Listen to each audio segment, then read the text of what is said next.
Donc début de l'opération, c'est très liquide et on touille, ça chauffe. Et donc ça bout, ça bout, ça bout, et ça évapore. Là on voit que le sirop commence à épaissir un peu. Là on est 2-3 minutes après. Ça commence à être à mousser un peu, mais il y a encore beaucoup de liquide. Toujours feu vif, hein, et on touille tranquillement. Là on s'approche du moment où ça va mousser. Ça va mousser et masser, prendre en masse. Et là, à un moment, ça va blanchir. On attend, c'est pas encore. Voilà, là, ça commence. C'est une phase qui est très rapide. On voit que ça commence à s'opacifier. Voilà, là, ça masse. Ça y est. Ça a pris en masse. Je peux éteindre le feu. J'éteins le feu, ça continue à prendre. Je remue pour bien napper les noisettes et les amandes de cette... Et voilà, c'est tout blanc. J'ai déjà éteint le feu. J'ai plus qu'à... Voilà, et ben maintenant, j'attends. On le laisse tranquille pour qu'il repose, pour comme ça le fruit refroidisse. Et comme ça, ça sera plus facile pour napper. Donc là, ça a refroidi. J'ai remis le feu à l'instant, un peu moins vif. Et il va falloir... On attend que le fond se mette à fondre. Le fond de la bassine commence à fondre. On va tout le temps remuer. Alors il faut bien napper, il faut bien que pour que ce soit après homogène, il faut bien remuer pour que tout soit nappé. Moi c'est une opération qui va durer 5 minutes, pas plus. Hein.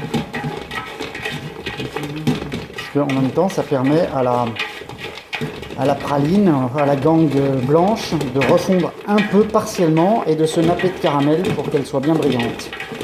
C'est ça le but.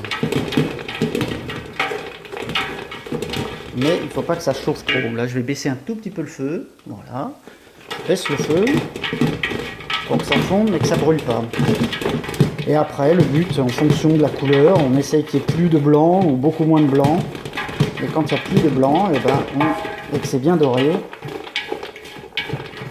il faut remuer, sinon il ne faut pas non plus que la pellicule blanche disparaisse totalement. Sinon, ça fait une gangue trop dure. Chercher le compromis. Et en plus, si ça chauffe trop fort, hop, toute la gangue autour, la gangue blanche disparaît et c'est raté.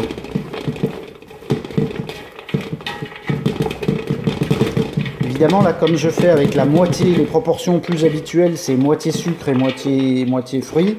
Là, c'est 50% de sucre pour 100% fruits. Et donc, il y a moins de sucre. Donc, évidemment, la quantité de sucre autour des pralines est moins importante. Donc, il va rester du blanc. Mais c'est meilleur. Là, ça brille. Moi, je vais le voir.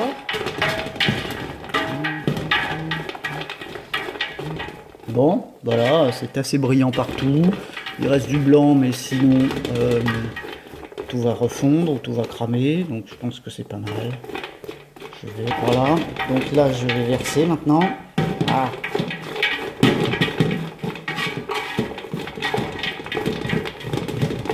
Allez, je tourne une dernière fois et je verse.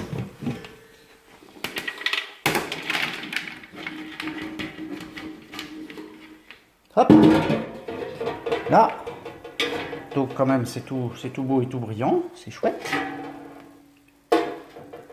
Je coupe le feu. Et on étale gentiment à la cuillère parce que c'est chaud.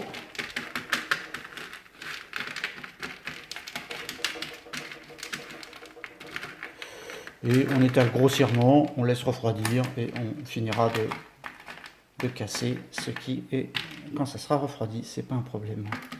Voilà. Donc dernière étape, c'est refroidi, on peut casser gentiment.